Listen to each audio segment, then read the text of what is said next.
Allah subhanahu wa ta'alanın hükümü bolgan orazonu karmap, ertebinten geçke çeyin açka жүрөбүz, sabır kılabız.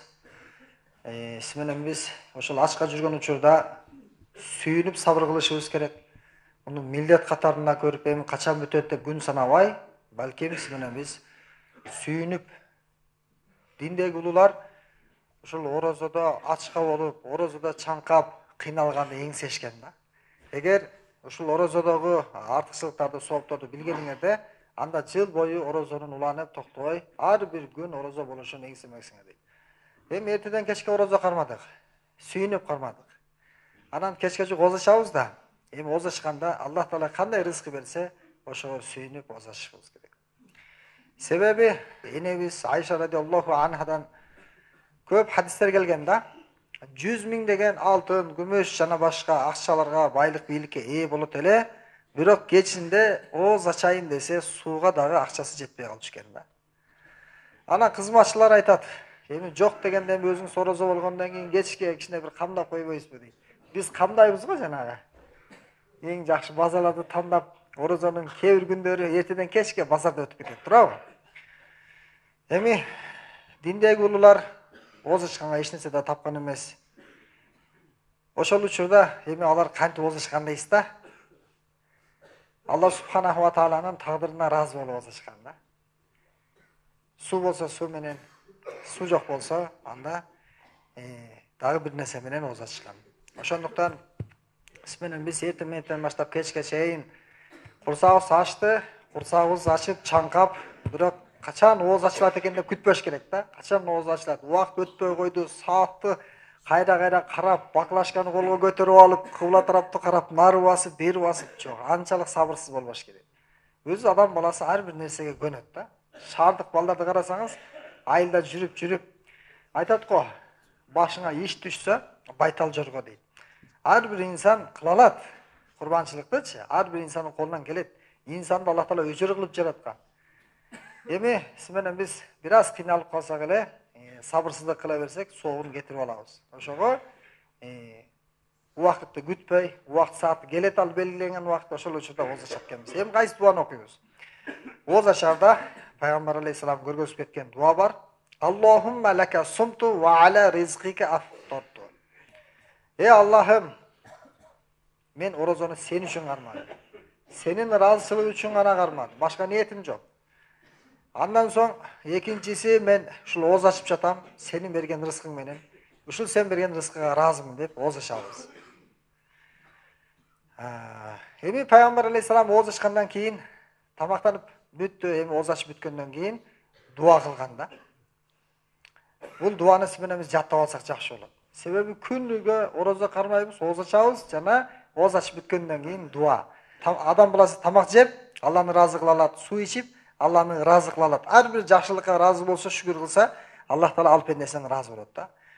Эми тамак ичип бүткөндөн кийин, ооз ачкандан кийин Пайгамбар алейхиссаламдан Абдулла бин Амр аттуу сахаба риваят кылат. Пайгамбар алейхиссалам мындай деп дуа кылчу дейт. Захаба замау ва таллатил уруq ва сабатал ажру иншааллах. Чаңко кетти. Жана тамырлар, кан тамырлар баягы нымдашып, суу болуп, курап калган эле да, кан тамырлар ысып дене. Эми кан тамырлар нымдашты. Алла насип кылса, сооп бизге берилди деп Пайгамбар алейхиссалам дуа кылган. Демек, ооз ачардагы дуаны унутуп калбайлы, тамакты көргөндө, балким дуасын да окуйлу, тамак ичип бүткөндөн кийин дагы дуасын окуйлу. Менен биз кээде тамакка отургандан кийин биротоло калып кетет да, баардык нерсечи, намаз да калып кетет. Эми диндеги улуу алымдар айтат, жанагы ооз ачарга ар бир ооз ачырган адам ошол инсандын үйүндө ооз ачыш шарт эмес экен да. Ким ооз ачырган болсо бизди ошол адамдын үйүнө барыш шарт эмес. Менен биз анын үйүнө барабыз.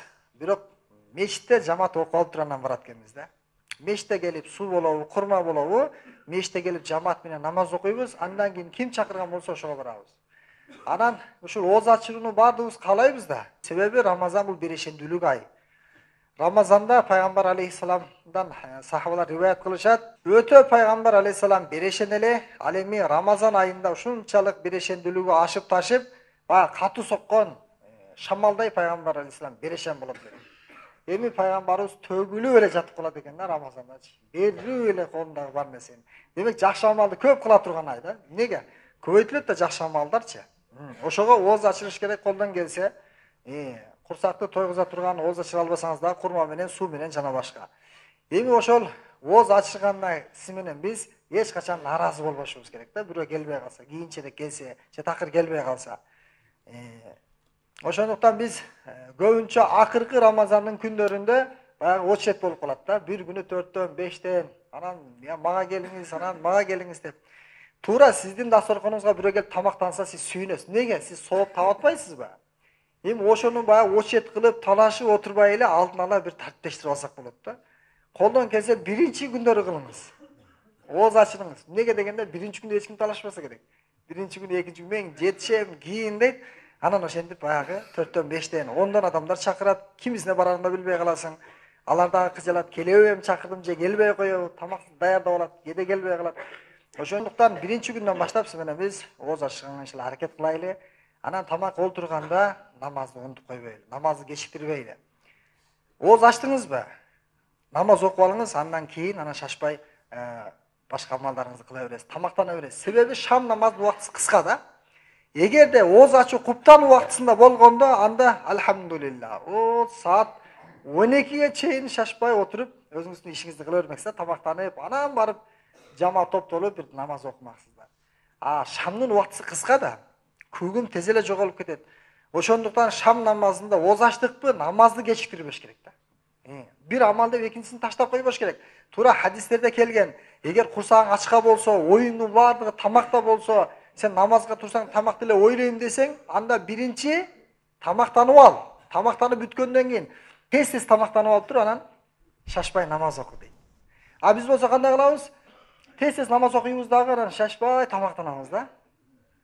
Ошого сиз менен биз куптан убактысы болгондо анда шашпай отура берет элек да. Шашпай отуруп, сүйлөшүп, курсагыбызды тойгузуп, андан кийин намаз окуйт элек. Шамдын убактысы кыска болгондуктан намазды кечиктирбейли. Көп адамдар ошого көңүл бурбайт, кайдагер да.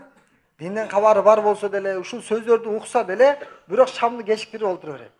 Ошондуктан иншалла шамды өз учурунда окуганга аракет кылайлы. Шам намазын кечиктирбейли. Шам намазын кечиктирүү бул сиз менен биз үчүн кемчилик болуп эсептелет.